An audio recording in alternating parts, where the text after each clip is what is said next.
Hello students, आप कैसे हैं? मैं आशा करता हूं आप सभी बहुत अच्छे होंगे और लभ्यम क्लासेस के इस ऑनलाइन प्लेटफॉर्म पर आपका सभी का हार्दिक स्वागत है। और संस्कृत के विभिन्न भर्ती परीक्षाओं की बात करें तो विभिन्न भर्ती परीक्षाओं का एक प्रामाणिक कंटेंट जो है वह यह प्रयास किया जा रहा है हमारी तरफ से कि जो बच्चा है वह इस प्रतियोगी परीक्षाओं के दौर में कहीं ना कहीं तैयारी की सही दिशा में या उस तैयारी को अब सही दिशा में अंजाम नहीं देता है, जिस कारण से वह सकारात्मक परिणामों को नहीं प्राप्त कर पाता है। तो हमारा प्रयास है कि किस प्रकार से बच्चा जो है वह क्या पढ़ना है उसको पढ़े और उसको पढ़ने के साथ ही उसका जो लक्ष्य है उस लक्ष्य को हासिल करे। तो जैसा कि आप सभी को पता है, अर्वाचीन संस्कृत साहित्य की हम पिछली क्लास में बात हमने की थी और व्यक्तित्व और कृतित्व से संबंधित जो है वह हमारे पाठ्यक्रम में ये इनके भट्ट मथुरानाथ शास्त्री हैं या कलानाथ शास्त्री, पद्म शास्त्री, इनके व्यक्तित्व और कृतित्व जो है वह हमारे पाठ्यक्रम में शामिल हैं और इनके जो प्रश्न है वह भी परीक्षा में पूछे जाते हैं। और अर्वाचीन संस्कृत साहित्य और प्राचीन संस्कृत साहित्य की मैं बात करता हूं तो मैंने खुद ने जब तैयारी की थी तब मैं खुद को ही चैलेंज करता था कि इस यूनिट में तो मेरे पूरे में से पूरे नंबर आने चाहिए। और वास्तव में वह नंबर तभी आएंगे जब आप उस यूनिट की तैयारी इतने अच्छी तरह से करोगे और उसका जो कंटेंट है वो सही पढ़ोगे। अगर आप उस यूनिट की तैयारी अच्छे से नहीं करते हो और फिर आधा अधूरा छोड़ते हो तो आप इतने कॉन्फिडेंस के साथ में नहीं कह सकते कि इस यूनिट में मेरी पूरे में से पूरी नंबर आएंगे। देखिए, तैयारी और सिलेक्शन के लिए एक चीज ध्यान रखना, उसमें सिलेबस लीजिए, सिलेबस में जो भी टॉपिक है उसकी तैयारी को आप पूरी कर लीजिए। फिर उसमें आप देख लीजिए कि आपकी तैयारी में आपको क्या लगता है कि इस यूनिट में से कैसा भी क्वेश्चन आए, कितना भी डीप में क्वेश्चन आए, लेकिन मेरा गलत नहीं होगा। इस तरह से परीक्षा में जाने से पहले ही आप अपने नंबरों का अगर आंकलन कर देते हो कि मेरे सब्जेक्ट में 300 नंबर का सब्जेक्ट है तो मेरी इतनी तैयारी है कि मेरे 300 में से 250 नंबर आएंगे। मैं एक लेटेस्ट उदाहरण बताता हूं। असिस्टेंट प्रोफेसर का भी एग्जाम हुआ था और असिस्टेंट प्रोफेसर एग्जाम में क्या हुआ था, एक कैंडिडेट जिसने मतलब तैयारी भी की थी, अपन से टेस्ट सीरीज वगैरह भी ज्वाइन की थी, एग्जाम में जाने से पहले उसने ये दावा कर लिया था कि सर मेरे 75 नंबर का जो पेपर होता है, 75 नंबर का फर्स्ट और सेकंड पेपर होता है, तो 150 नंबर में से सर मेरी तैयारी इतनी है कि उन दोनों पेपरों में मिलाकर के मेरे 130 प्लस नंबर आएंगे। 130 प्लस नंबर जो है वह मेरे आएंगे। और वास्तव में जब एग्जाम देख करके बाहर आए वो कैंडिडेट आया तो वास्तव में उसके जो है वह सब्जेक्ट में जो नंबर है वह 132 या 133 नंबर हो रहे थे। तो ये मैं आप लोगों से चाहता हूं कि आप लोग भी अपनी तैयारी को ऐसा करें कि आपको ये लगे कि मेरे इतने मार्क्स तो आने ही चाहिए, है ना। इसलिए अभी से आप इन सारी चीजों को ध्यान में रखते हुए इसकी तैयारी को कीजिए। चलिए, अर्वाचीन संस्कृत साहित्य की बात अपन कर रहे थे और उसमें भट्ट मथुरानाथ शास्त्री जो है उनका व्यक्तित्व और कृतित्व अपन आज देखते हैं। मुख्य तौर पर अर्वाचीन संस्कृत साहित्य जगत की बात करते हैं तो अर्वाचीन संस्कृत साहित्य जगत की बात करें तो मुख्य तौर पर बहुत सारे जो कवि हैं, रचनाकार हैं, जिनका जन्म जो है वह जयपुर में हुआ है। कुछ एक रचनाकार ऐसे हैं जिनका जन्म जयपुर में नहीं होकर के कहीं अन्यत्र किसी जिले में या कहीं गांव में हुआ है, और कुछ रचनाकार ऐसे हैं जिनका जन्म आउट ऑफ राजस्थान हुआ है, लेकिन उन्होंने राजस्थान को कर्मभूमि बना करके संस्कृत साहित्य के सृजन में ऐसे कार्य किए हैं जिस कारण से उनको पूरा आज भारत देश जो है वह जानता है। तो ऐसे भट्ट मथुरानाथ शास्त्री जो है संस्कृत अर्वाचीन संस्कृत साहित्य जगत में एक बहुत बड़ा नाम है और इनका व्यक्तित्व, कृतित्व, इन्होंने संस्कृत के उत्थान के लिए क्या क्या कार्य किए हैं, इनका साहित्य सृजन जो है वह कैसा था, इन्होंने किस शैली में कैसी कैसी रचनाओं को किया है, इनके माता पिता कौन थे, इनका स्थिति काल क्या था, ये सारी चीजें अपन आज की क्लास में देखते हैं। तो इनका जो स्थिति काल था, इनका स्थिति काल जो है वह 1889 से 1964 जो है वह इनका स्थिति काल था। इनके माता पिता की बात करते हैं, इनकी माता और पिता, तो इनकी माता तो थी, वह थी जानकी देवी, और पिताजी थे, उनका नाम था द्वारकानाथ भट्ट। द्वारकानाथ भट्ट। इनका जन्म स्थान की बात करें, किसकी बात करें, जन्म स्थान, तो इनका जो जन्म स्थान है वह जयपुर था। क्या था इनका जन्म स्थान? जयपुर था। इसके साथ में ही इनका उपनाम क्या था, यह परीक्षा में पूछ लिया जाए तो ये जो है वह मंजूनाथ उपनाम से, मंजूनाथ उपनाम से, है ना, मंजूनाथ उपनाम से ये साहित्य सृजन किया करते थे। याद रखना, संस्कृत अर्वाचीन संस्कृत साहित्य जगत में मंजूनाथ उपनाम किसका है, तो भट्ट मथुरानाथ शास्त्री जो हैं उनका उपनाम जो है वह मंजूनाथ कहा गया है। ठीक है। इसके बाद एक महत्वपूर्ण बात है, वह यह है कि सबसे पहली बात तो इनके गुरु का नाम देख लेते हैं अपन। इनके गुरु कौन थे, तो इनके जो गुरु थे वह थे लक्ष्मीनाथ शास्त्री। कौन थे? लक्ष्मीनाथ शास्त्री। परंतु इन्होंने वेद विज्ञान का जो ज्ञान है ना, वह जो है वह पंडित मधुसूदन ओझा, पंडित मधुसूदन ओझा जो थे इनसे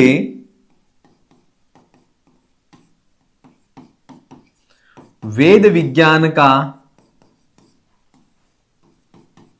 ज्ञान प्राप्त किया। क्लियर? इनके जो गुरु हैं वह तो लक्ष्मीनाथ शास्त्री थे, लेकिन जो पंडित मधुसूदन ओझा साहब हैं जिनको वेद विज्ञान विशारद की उपाधि से नवाजा गया था, मधुसूदन ओझा को वेद विज्ञान विशारद इस उपाधि से नवाजा गया था। क्यों नवाजा गया था?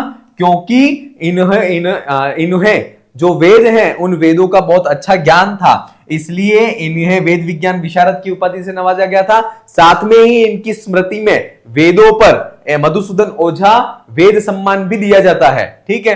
तो ये जो मधुसूदन ओझा है इनसे भट्ट मथुरानाथ शास्त्री ने वेद विज्ञान का ज्ञान प्राप्त किया था। ठीक है। इसके बाद बात करते हैं भट्ट मथुरानाथ शास्त्री के जन्म से संबंधित जो वर्णन है वह कहां मिलता है, वह कहां मिलता है, तो राजस्थान संस्कृत अकादमी द्वारा प्रकाशित, राजस्थान संस्कृत अकादमी द्वारा प्रकाशित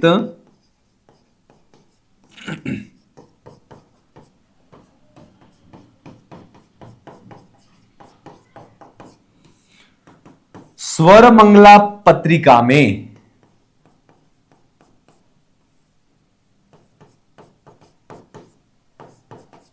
स्वरमंगला पत्रिका के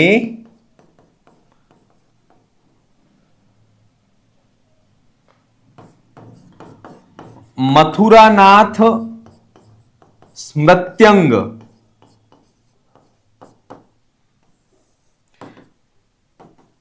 राजस्थान संस्कृत अकादमी द्वारा प्रकाशित जो पत्रिका है स्वरमंगला, उस पत्रिका के मथुरानाथ स्मृत्यंग से इनके जन्म के विषय में पर्याप्त सामग्री उपलब्ध होती है।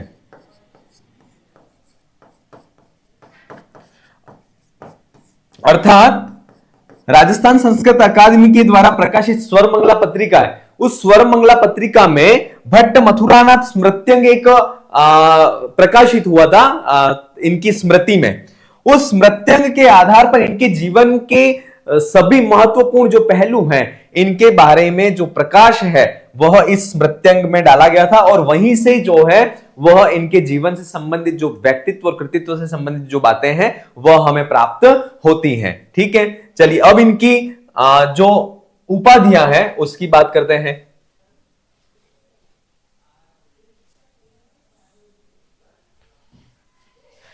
एक इनके पुत्र थे, राष्ट्रपति पुरस्कार से सम्मानित इनके जो पुत्र हैं वह भी प्रतिभा संपन्न थे, और इनके पुत्र का नाम था वह था देवर्षि कलानाथ शास्त्री। देवर्षि कलानाथ शास्त्री। जब कलानाथ शास्त्री की बात अपन ने पढ़ी थी तब मैंने बताया था कि कलानाथ शास्त्री जो हैं वह किनके पुत्र हैं, तो भट्ट मथुरानाथ शास्त्री के पुत्र हैं। इसके बाद इनका जो पदस्थापन है,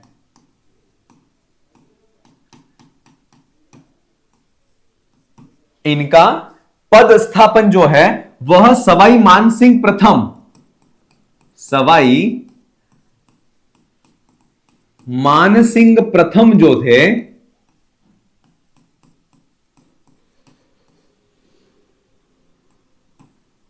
उन्होंने, सवाई मानसिंह प्रथम ने इन्हें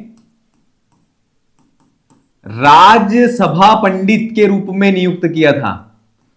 राज्यसभा पंडित के रूप में, राज्यसभा पंडित के रूप में इन्हें नियुक्त किया था।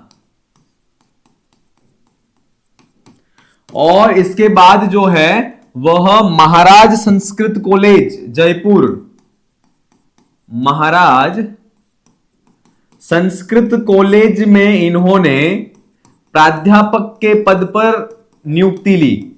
महाराज संस्कृत कॉलेज में प्राध्यापक पद पर कार्य किया।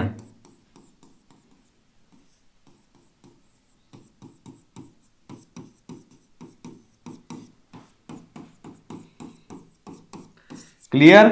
इन्होंने सवाई मानसिंह जो है वह इनके राज्याश्रय में ही रहते थे, तो सवाई और इनके शिष्य भी थे ये। सवाई मानसिंह प्रथम ने इन्हें राज्यसभा पंडित के रूप में नियुक्त किया और महाराज संस्कृत कॉलेज जो है वहां पर इन्होंने प्राध्यापक के पद पर भी कार्य किया था।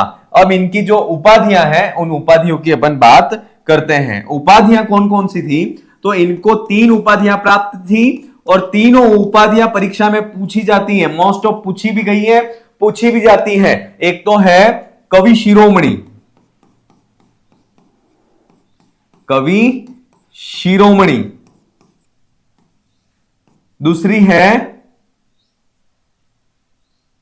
कवि शिरोमणि, इसके बाद है साहित्य वारिधि।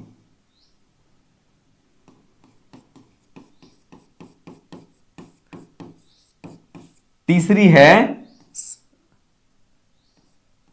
साहित्य वारिधि और तीसरी जो है वह कवि सार्वभौम, कवि सार्वभौम। इसमें जो है साहित्य वारिधि जो है वह परीक्षा में बार बार पूछी जाती है और ये जो उपाधि देने वाली संस्था का नाम था वह था भारत धर्म महामंडल। भारत धर्म महामंडल, ये जो संस्था है उस संस्था ने साहित्य वारिधि की उपाधि से भट्ट मथुरानाथ शास्त्री को नवाजा था। और कवि शिरोमणि, कवि सार्वभौम और साहित्य वारिधि, ये तीनों उपाधियां जो है वह किसकी थी, भट्ट मथुरानाथ शास्त्री की ये तीनों उपाधियां थी। ठीक है, चलिए अब अगली बात करते हैं। वह ये है कि भट्ट मथुरानाथ शास्त्री की स्मृति में एक सम्मान भी प्रारंभ हुआ था। वह था राजस्थान संस्कृत अकादमी ने, राजस्थान संस्कृत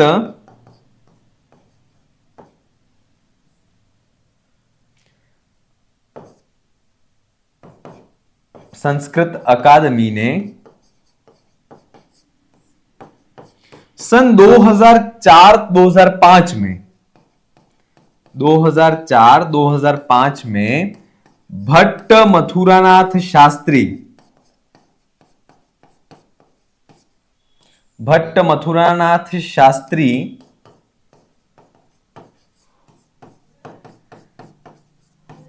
साहित्य सम्मान प्रारंभ किया।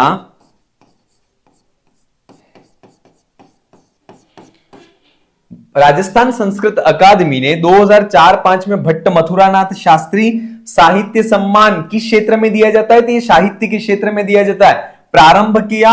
और यह जो है वह सर्वप्रथम, यह सम्मान सर्वप्रथम मोहनलाल पांडे को दिया गया था।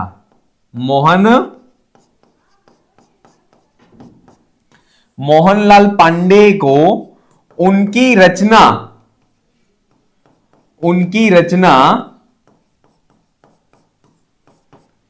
पद्मिनी के लिए दिया गया। क्लियर? जो मथुरानाथ शास्त्री हैं, उनका राजस्थान संस्कृत अकादमी ने 2004-5 में इनके सम्मान में भट्ट मथुरानाथ शास्त्री साहित्य सम्मान को प्रारंभ किया था। और ये जो है सम्मान वह सर्वप्रथम किसको दिया गया था? मोहनलाल पांडे। और उनकी रचना का नाम क्या है? पद्मिनी। इंपॉर्टेंट है। और पद्मिनी की विधा कौन सी है? तो ये चीज भी आपको पता होनी चाहिए। पद्मिनी की जो विधा है वह उपन्यास है। क्या है? उपन्यास है। और मोहनलाल पांडे इसके रचयिता है। और इस रचना के कारण मोहनलाल पांडे को भट्ट मथुरानाथ शास्त्री साहित्य सम्मान जो है वह दिया गया था। क्लियर? चलिए अब आगे अपन और बात करते हैं कि इनकी जो रचनाएं हैं उन रचनाओं की अब अपन बात करते हैं कि इनकी रचनाएं कौन कौन सी हैं। तो इनकी रचनाएं जो हैं वह देखिए, एक तो विधा पता होना चाहिए और उसका नाम पता होना चाहिए। एक तो उपन्यास है, कौन कौन से? आदर्श रमणी, मोगल साम्राज्य सूत्रधार, महाराजो मानसिंह, भक्ति भावनो भगवान, ये तो है उपन्यास है। आदर्श रमणी बार बार पूछा जाता है और पूछा भी गया है ना? असिस्टेंट प्रोफेसर में भी पूछा गया है, स्कूल लेक्चरर में भी ये प्रश्न पूछा गया है, तो ये चीज आपको पता होना चाहिए। खंड काव्य जो है वह जयपुर वैभवम, गोविंद वैभवम, साहित्य वैभवम, तीन ये वैभवत्रयी कहते हैं। इसको क्या कहते हैं? वैभवत्रयी। वैभवत्रयी काव्य से रचयिता अस्ति। तो आपको इसका पता होना चाहिए कि वैभवत्रयी काव्य के जो रचयिता हैं मथुरानाथ शास्त्री हैं। कौन है? मथुरानाथ शास्त्री। और जयपुर वैभव, अगर इसको याद करना है ट्रिक से तो हमें इस तरह से याद कर सकते हैं। जयपुर में साहित्य की शिक्षा को प्राप्त करेंगे और वहां पर गोविंद जी के दर्शन भी कर लेंगे, है ना? इस सेंटेंस को याद कर लीजिए। जयपुर में किसकी शिक्षा को प्राप्त करेंगे? साहित्य की शिक्षा को प्राप्त करेंगे। और साहित्य को पढ़ने के लिए जयपुर जाएंगे और वहां गोविंद जी के दर्शन भी कर लेंगे। क्लियर? तो जयपुर में साहित्य पढ़ेंगे और गोविंद जी के दर्शन कर लेंगे। और ये इसके पीछे वैभव लगा देना है। तो वैभवत्रयी कौन सा है? जयपुर वैभवम, साहित्य वैभवम और गोविंद वैभवम। आपको याद हो जाना चाहिए वैभवत्रयी, क्योंकि ये प्रश्न पूछा जाता है निम्नलिखित में से वैभवत्रयी रचना में नहीं आता है ना? तो आपको उस समय पता होना चाहिए कि जयपुर वैभव, गोविंद वैभव और साहित्य वैभव तो वैभवत्रयी में है और बाकी जो है वो वैभवत्रयी में नहीं है। वैभवत्रयी के रचयिता भट्ट मथुरानाथ शास्त्री। विनोद वाटिका खंड काव्य है। साहित्य कुसुम वाटिका ये भी मथुरानाथ शास्त्री की रचना है। मुक्तक काव्य में मनोलहरी, प्रबंध पारिजात, समस्या संदोह, ये जो है वह मुक्तक काव्य है। कथा रचनाएं गाथा रत्न समुच्चय, संस्कृत गाथा सप्तशती, प्राकृत भाषा की गाथाओं का संस्कृतानुवाद जो है वह संस्कृत गाथा सप्तशती में किया गया है। और ये जो है इनके रचयिता जो है वह मथुरानाथ शास्त्री ही हैं। ठीक है, चलिए आगे और बढ़ते हैं। इनकी और रचना है। पद्य रचनाएं कौन सी हैं? सुभारती, सुरजन दुर्जन संदर्भ, युद्ध मुद्दतम, गिरवाण गिरा गौरव, गीति विथि, संस्कृत सुबोधिनी, संस्कृत सुधा, सुलभ संस्कृतम, गीत गोविंदम, ये जो है वह पद्य रचना। इनका एक रेडियो रूपक है, बहुत इंपॉर्टेंट है। मंजुला इनका एक रेडियो रूपक है, एकमात्र रेडियो रूपक या ध्वनि रूपक जिसको कहते हैं। रेडियो रूपक माने जिसको आकाशवाणी के माध्यम से प्रसारित किया जाता है और लोग उसको सुनते हैं, उसको कहते हैं रेडियो रूपक। और ये मंजुला जो है वह रेडियो रूपक है मथुरानाथ शास्त्री का, और ये बहुत प्रसिद्ध हुआ था। और इससे ये मंजुला से संबंधित जो रेडियो रूपक है उससे संबंधित प्रश्न विगत भर्ती परीक्षाओं में पूछा भी गया है। प्रमुख इनकी कथाएं कौन सी हैं? प्रेम्णः विजयः, मिष्टरस्य गीता ज्ञानम, प्रेम्णः प्रतिदानम, वृद्धा मातरः, प्रणय, विकला विधवा, प्रतिशोध, चपंडुलः, वीर परीक्षा, अनाद्रता, फाल्गुन गोष्ठी, निराशा, शिष्या, शवानाम राशि, खंजा, अंधा, विजयी घंटा, दयनीया, एक वारम दर्शनम, ये जो है वह मथुरानाथ शास्त्री की प्रमुख रचनाएं हैं। आपके एक डर उत्पन्न हो रहा होगा कि सर इतनी सारी रचनाएं कैसे याद करेंगे हम, हमें कैसे याद होंगी? तो एक चीज याद रखना, आप जैसे कहा गया है, करत करत अभ्यास के जड़ मत होत सुजान, रसरी आवत जात है सिल पर पड़त निशान। अर्थात आप बार बार अगर किसी चीज को पढ़ोगे तो आपको सारी चीजें याद हो जाएंगी, है ना। और ये जो है वो सारी चीजें जो मैं बोल रहा हूं वो प्रैक्टिकली मैंने देखा है, तभी मैं बोल रहा हूं, क्योंकि मैंने भी असिस्टेंट प्रोफेसर की तैयारी की थी उस समय। ये इस यूनिट की भी तैयारी मैंने की थी, तो मैंने उसमें तो बहुत सारी रचना, इसमें तो फिर भी थोड़ी कम है, लेकिन उसमें तो और ज्यादा रचना है। और उन सारी चीजों को याद कर, सिर्फ उसको करने का एक ही तरीका है, उसको बार बार आप पढ़िए तो डेफिनेट आपको भी याद हो जाएगा। और मैं आपसे इस यूनिट में तो उम्मीद लगा रहा हूं कि आपके पूरे में से पूरे नंबर आने चाहिए। और आएंगे या नहीं आएंगे वो सारी चीजें अपन जब टेस्ट सीरीज स्टार्ट करेंगे, जब अपन टेस्ट सीरीज स्टार्ट करेंगे, क्योंकि अपनी जो टेस्ट सीरीज है असिस्टेंट प्रोफेसर की भी अपन ने स्टार्ट की थी, उसका एक ही खासियत है, और राजस्थान की एकमात्र ऐसी टेस्ट सीरीज है, न केवल प्रश्न और उत्तर होते हैं अपनी टेस्ट सीरीज के साथ में, उसके साथ में ही व्याख्याओं को ऐड किया जाता है, ताकि उस व्याख्याओं में सारी चीजें, जैसे मंजुनाथ उपनाम न ज्ञायते, ये प्रश्न पूछ लिया और उसका आंसर तो आपको पता है कि भट्ट मधुरानाथ शास्त्री को उपनाम इसको जाना जाता है, इसके साथ में उससे रिलेटेड और क्वेश्चन क्या बन रहे, वो सारी चीजें जो है उसकी व्याख्या में आपको क्लियर हो जाएंगी। मतलब एक 100 क्वेश्चन का एक टेस्ट पेपर है, वह जो लगभग 40 से 45 पेज में वो एक टेस्ट की पीडीएफ होती है। मतलब इतना डिटेल में जाकर के अपन टेस्ट को देखेंगे, इसलिए वो सारी चीजें तब वहां पर देखेंगे। लेकिन अभी शर्त है कि आप अपनी जो तैयारी, जो कंटेंट यहां से पढ़ाया जा रहा है उसको आप साथ के साथ पढ़ते जाइए। चलिए अब आगे बढ़ते हैं अपन, इनकी रचनाएं हो गई और इसके बाद जो है वह इनकी टीकाएं हैं। क्या है? इनकी कुछ टीका ग्रंथ हैं, और टीका ग्रंथ जो है वह मुख्य तौर पर 3 है। एक तो है वह है कादंबरी। कादंबरी जो है इस पर इन्होंने कौन सी टीका लिखी थी? तो चषक टीका लिखी थी। कौन सी लिखी थी? चषक टीका। कादंबरी के रचयिता कौन? बाणभट्ट। और कादंबरी पर जो है टीका लिखने वाले चषक टीका और उसके रचयिता भट्ट मथुरानाथ शास्त्री हैं। रस गंगाधर जो कि संस्कृत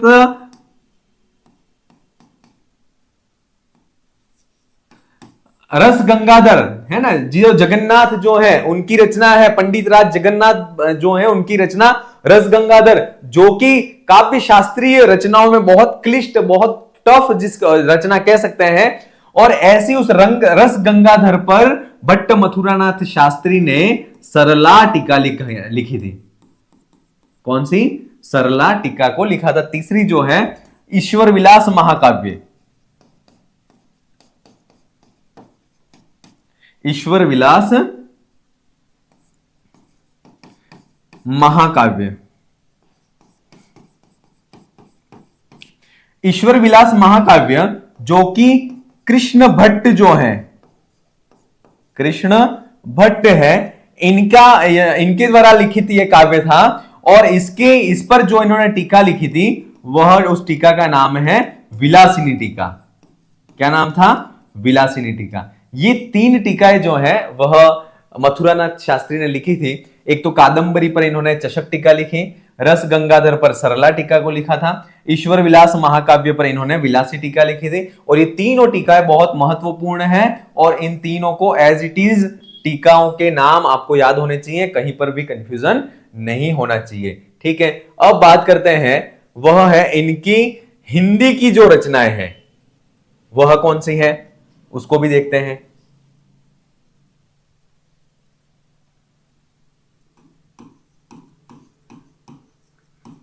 हिंदी रचनाएं। हिंदी भाषा की रचनाओं की बात करें तो इनकी रचना है शरणागति रहस्यम।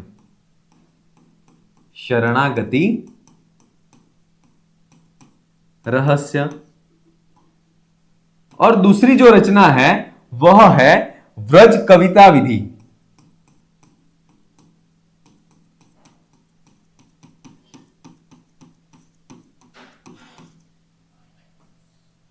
और तीसरी जो रचना है वह है चतुर्थी स्तव। तीसरी जो रचना है वह है चतुर्थी स्तव।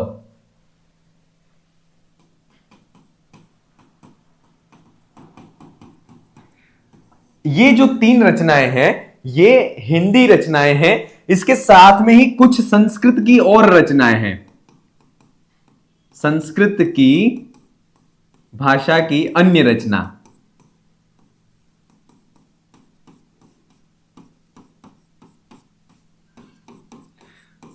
उसमें है, एक तो है देववाणी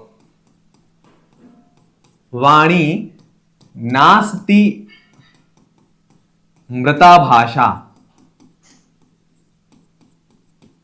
एक रचना का नाम है देववाणी नास्ति मृता भाषा शिलालेख ललंतिका।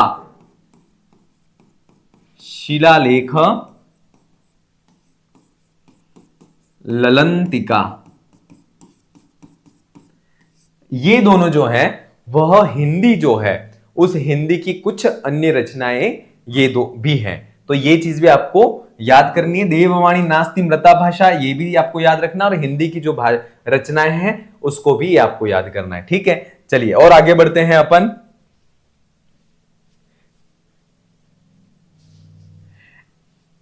ये जो है वह समस्त रचनाएं जो हैं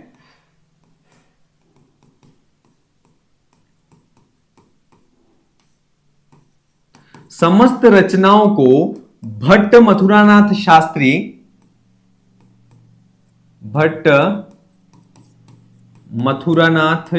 जो थे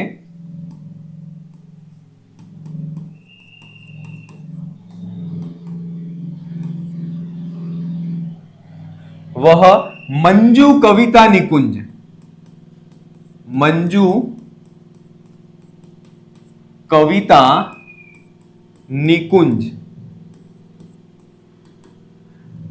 इस शीर्षक के नाम से करते थे।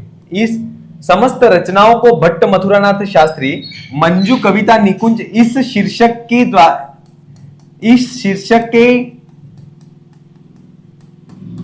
नाम से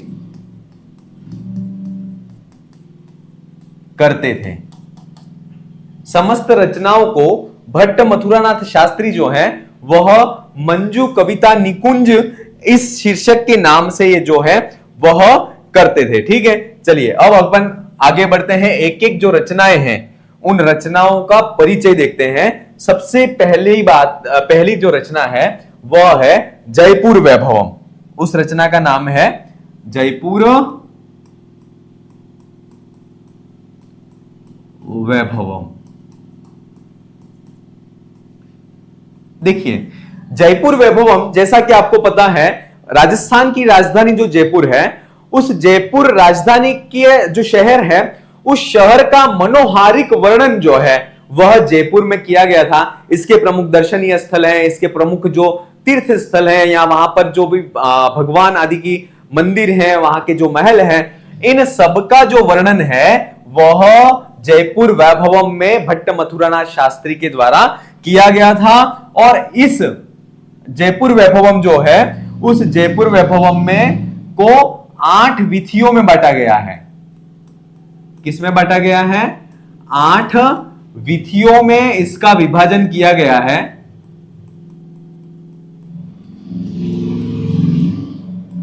इसका विभाजन किया गया है जयपुर वैभवम का।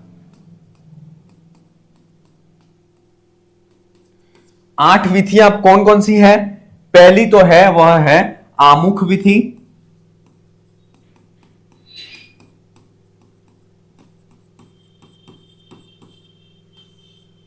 दूसरी है नगर विधि, तीसरी है वह है राज विधि, चौथा है वह है उत्सव विधि,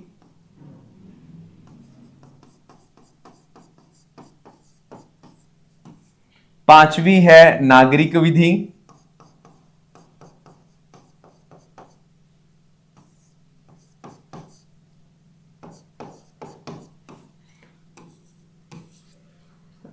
नागरिक विधि, छठा है उद्यान विधि,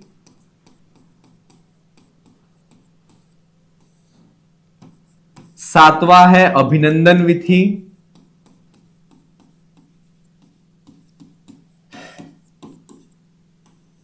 8वां है ब्रज कविता विधि।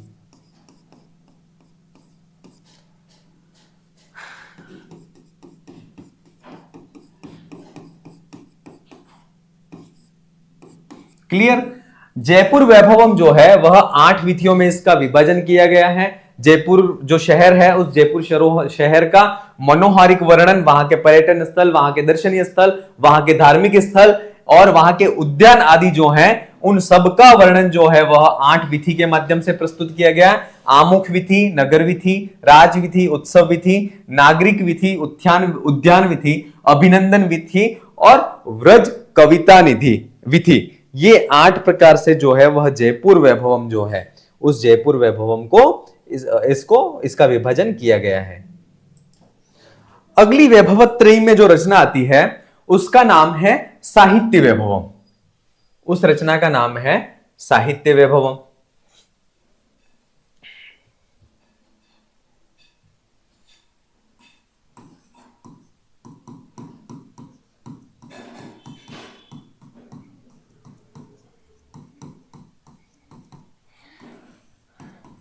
साहित्य वैभवम में जो है वह संस्कृत साहित्य जगत का जो स्वरूप है, उस स्वरूप को उद्घाटित करने का जो प्रयास है वह भट्ट मथुरानाथ शास्त्री ने किया है। और भट्ट मथुरानाथ शास्त्री ने एक नवीन चीज इसमें प्रयोग की है, वह यह है कि विभिन्न अन्य भाषाओं के जो छंद थे, उन छंदों को संस्कृत साहित्य वैभव जो है उस साहित्य वैभव में प्रयोग करने का प्रयास किया था।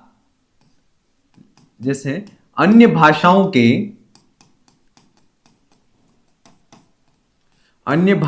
के छंदों का प्रयोग, अन्य भाषाओं के छंदों का प्रयोग जो है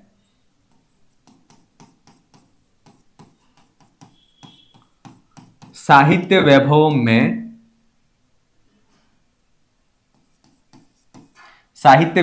में किया है।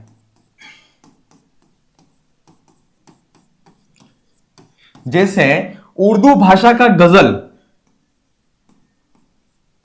उर्दू भाषा की जो गजल पद्धति है, उस गजल पद्धति को इन्होंने बेहर नाम दे करके, क्या नाम दिया? बेहर नाम दे करके उर्दू भाषा की गजल पद्धति का बेहर नाम से संस्कृत रूपांतरण किया। संस्कृत रूपांतरण किया। क्लियर?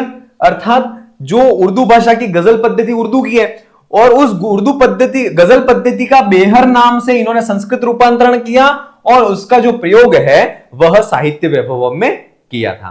तो एक नवीन कार्य जो है वह भट्ट मथुरानाथ शास्त्री ने किया था। जो अन्य भाषाओं के जो छंद थे उन छंदों का इन्होंने संस्कृत रूपांतरण कर करके इन्होंने अपने साहित्य में स्थान जो दिया, स्थान है वह दिया था। अगली जो रचना है वह है गोविंद वैभव। अगली जो रचना है वह है गोविंद वैभवम। गोविंद वैभवम जो है वह जयपुर के आराध्य देवता जो भगवान गोविंद जी हैं, उन गोविंद जी की महिमा का इसमें वर्णन किया गया है और इस गोविंद वैभवम को 49 प्रकरणों में बांटा गया है। 49 प्रकरणों में इसका विभाजन है वह किया गया है। किसका?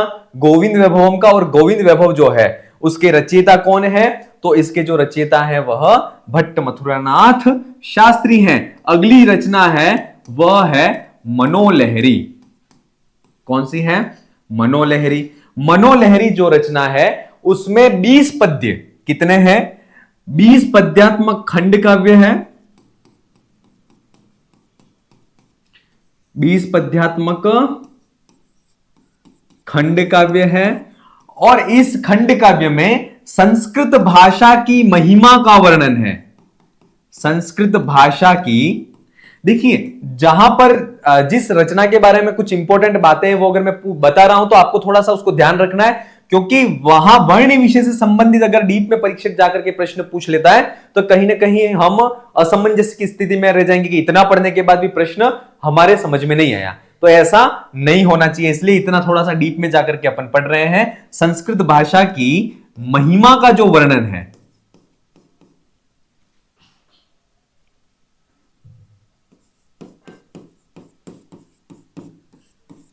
महिमा का वर्णन है वह मनोलहरी जो है उस मनोलहरी में मिलता है। इसके बाद है समस्या संदोह।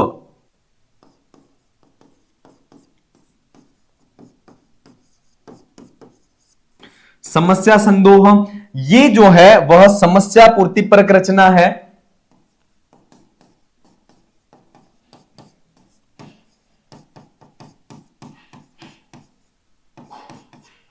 समस्या पूर्ति परक पद्यों का संकलन है।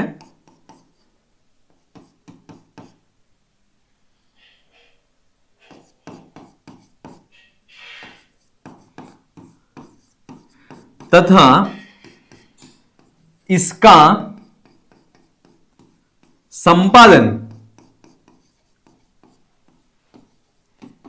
देवर्षि कलानाथ शास्त्री ने किया था। इसका संपादन देवर्षि कलानाथ शास्त्री जो थे उन्होंने किया था। क्लियर? तो ये जो है समस्या संदोह समस्या पूर्ति परक पद्यों का संकलन है तथा इसका संपादन जो है वह देवर्षि कलानाथ शास्त्री जो है उन्होंने किया था। यहां तक क्लियर? चलिए अब आगे बढ़ते हैं और वह यह है कि अब इनसे भट्ट मथुरानाथ शास्त्री जो हैं इनके जीवन से संबंधित कुछ महत्वपूर्ण बातें हैं, उनको देखते हैं कि क्या क्या चीजें इनके जीवन में महत्वपूर्ण रही। देखिए राजस्थान संस्कृत साहित्य का इतिहास जिसके रचयिता जो थे वह थे, चलिए संस्कृत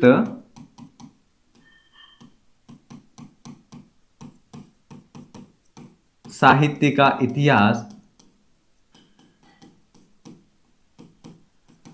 जिसके रचयिता जो थे वह थे बलदेव उपाध्याय। कौन थे? बलदेव उपाध्याय। तो बलदेव उपाध्याय ने संस्कृत साहित्य को 3 भागों में बांटा था। कितने भागों में बांटा था? 3 भागों में बांटा था।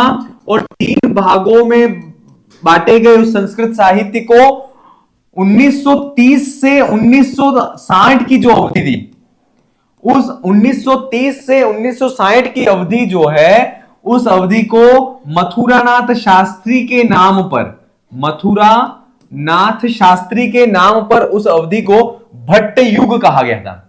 1930 से 1960 की अवधि को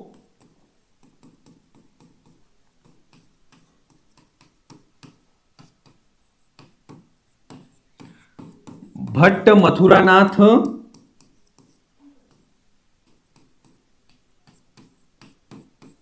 के नाम पर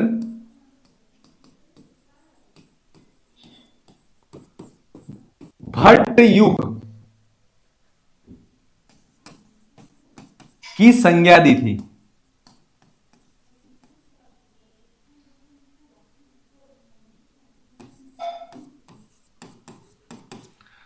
संस्कृत साहित्य के इतिहास के रचयिता बलदेव उपाध्याय, उन्होंने संस्कृत साहित्य को 3 भागों में बांटा था। उनमें 1930 से 1960 की जो अवधि थी उस अवधि को उन्होंने भट्ट मथुरानाथ के नाम पर उस अवधि को क्या नाम दिया था? भट्ट युग की संज्ञा दी थी। याद रखना भट्ट युग का समय क्या है? 1930 से 1960 जो है वह भट्ट युग की संज्ञा के नाम से जाना जाता है।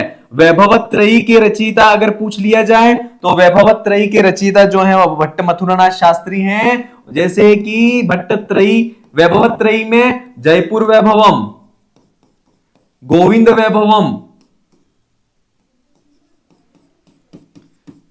गोविंद वैभवम और साहित्य वैभवम, ये 3 वैभवत्रयी रचना है। और एक इनकी अपूर्ण अपूर्ण रचना है वैभव के अंतर्गत ही, और उसका नाम है भारत वैभवम। ये भी वैभवत्रयी पैटर्न पर ही आधारित थी, लेकिन ये पूर्ण नहीं हो पाई, अपूर्ण रचना है और उसका नाम है भारत वैभवम, इसलिए यह वैभवत्रयी के अंतर्गत नहीं आती है। जयपुर वैभवम, गोविंद वैभवम, साहित्य वैभवम, यही वैभवत्रयी में आते हैं। और वैभवत्रयी वैभव विधा पर आधारित जो है ना, कौन सी अपूर्ण रचना है भट्ट मथुरानाथ शास्त्री की, तो भारत वैभवम जो है वह इनकी अपूर्ण रचना है। ठीक है, अगली बात जो है वह यह है कि भट्ट मथुरानाथ शास्त्री जो है वह बंगाल के साहित्य से अत्यधिक प्रभावित थे, क्योंकि शरद चंद्र चट्टोपाध्याय जो है उनका प्रभाव इनके साहित्य पर देखा जाता है ना। बंगाल की, लिख लीजिए इसको भी, मथुरानाथ शास्त्री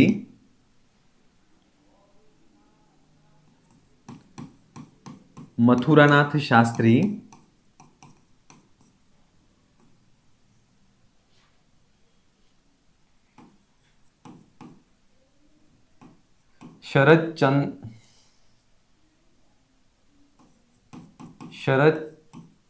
चंद्र चट्टोपाध्याय, शरद चंद्र चट्टोपाध्याय से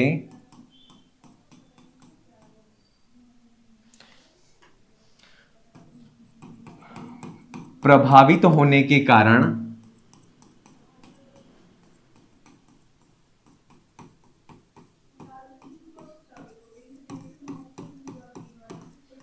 इनके साहित्य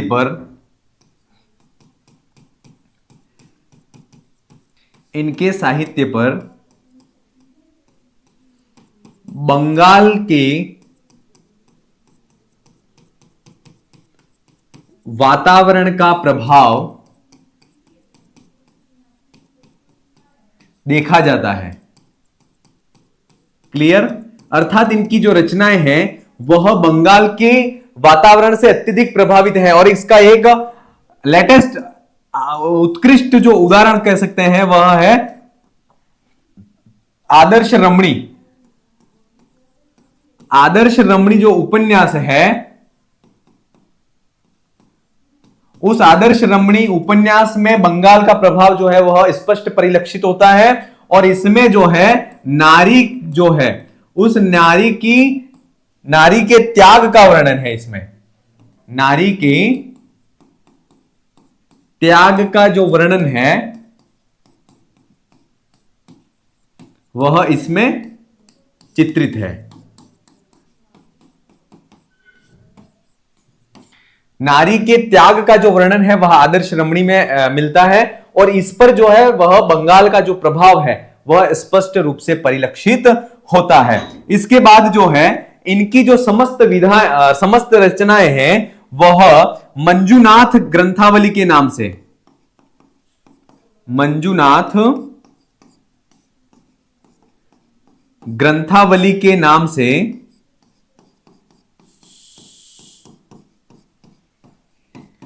राष्ट्रीय संस्कृत संस्थान नई दिल्ली, राष्ट्रीय संस्कृत संस्थान नई दिल्ली, मंजुनाथ ग्रंथावली के नाम से राष्ट्रीय संस्कृत संस्थान नई दिल्ली ने इनकी समस्त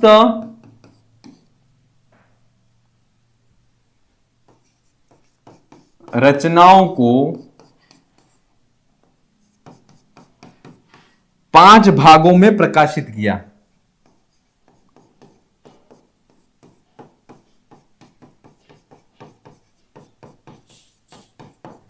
क्लियर? राष्ट्रीय संस्कृत संस्थान है नई दिल्ली में, उसने मंजुनाथ ग्रंथावली के नाम से इनकी समस्त रचनाएं जो हैं उन समस्त रचनाओं को 5 भागों में बांट दिया, और 5 भागों में बांटने के बाद उन समस्त रचनाओं को मंजुनाथ ग्रंथावली इस नाम से इन्होंने इन जो रचनाएं हैं उन रचनाओं को प्रकाशित किया था। देखिए इनके मार्गदर्शन में यहां ये संपादक में रहे थे। ऐसी दो पत्रिकाएं थी। ऐसी कौन कौन सी दो पत्रिकाएं हैं? तो एक तो है 1904 से 1949 तक, 1904 से 1949 तक जो है वह संस्कृत रत्नाकर पत्रिका के संपादक रहे। संस्कृत रत्नाकर पत्रिका के संपादक रहे।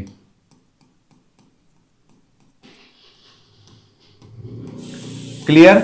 1904 से 1949 तक संस्कृत रत्नाकर पत्रिका के संपादक रहे। 1938 से लगा करके 1949 तक जो है वह भारती पत्रिका के संपादक रहे। भारती पत्रिका के संपादक रहे।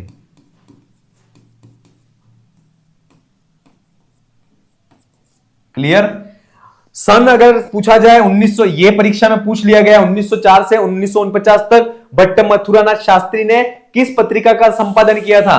तो संस्कृत रत्नाकर पत्रिका का संपादन किया था। और अगर यह पूछ लिया जाए 1938 से 1949 तक इन्होंने किस पत्रिका का संपादन किया था? तो भारतीय पत्रिका का संपादन किया था। सन आपको इसमें याद करने, क्योंकि ये क्वेश्चन जो है वह पहले पूछा जा चुका है ना?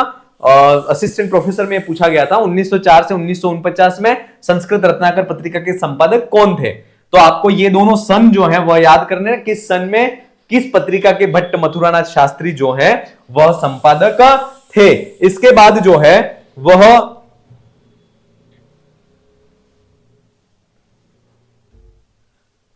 उर्दू जो है, उर्दू भाषा की जो है, उर्दू की गजल पद्धति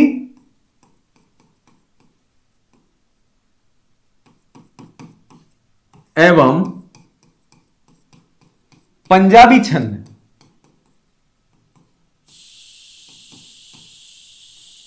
तथा उर्दू की गजल पद्धति एवं पंजाबी छंद तथा ब्रज भाषा किया, ब्रज भाषा के सवैया विधा का, सवैया विधा का प्रयोग इन्होंने संस्कृत में किया था। इन्होंने संस्कृत में किया था। जैसे कि मैंने साहित्य वैभवम की रचना के बारे में बताया था कि इन्होंने दूसरी भाषाओं के जो छंद हैं उनका प्रयोग जो है वह संस्कृत में किया था। उर्दू की जो गजल पद्धति है उसका संस्कृत रूपांतरण किस नाम से किया था? तो बेहर नाम से किया था। किस नाम से किया था? बेहर नाम से इन्होंने संस्कृत रूपांतरण किया था। इसके बाद किंतो कुटिलता, किंतो कुटिलता जो है, किंतो कुटिलता नामक निबंध प्रबंध पारिजात का भाग है। प्रबंध पारिजात का भाग है।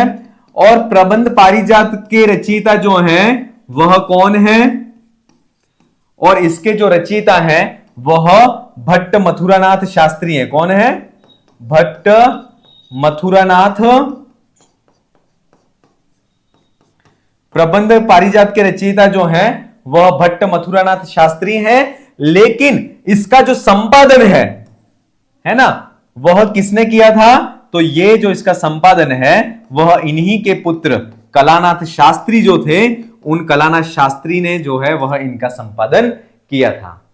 क्लियर? यहां तक जो भट्ट मथुरानाथ शास्त्री हैं उनके विषय में हमने बहुत कुछ बातें की। और इसी प्रकार से फिर संस्कृत के कार्य में, अपने साहित्य के सृजन में अपने संपूर्ण जीवन को लगाते हुए 4 जून 1964 के दिन जो है वह भट्ट मथुरानाथ शास्त्री जो हैं वह स्वर्ग को प्राप्त हुए, अर्थात उनकी मृत्यु हो जाती है। ठीक है? ये इस प्रकार से संस्कृत साहित्य में, अर्वाचीन संस्कृत साहित्य जो है, उस अर्वाचीन संस्कृत साहित्य में भट्ट मथुरानाथ शास्त्री जो हैं उन मथुरानाथ शास्त्री का संस्कृत साहित्य में जो योगदान रहा, उसके उत्थान के लिए जो उनके जो कार्य रहे, उन सारी चीजों को हमने आज की क्लास के माध्यम से देखा।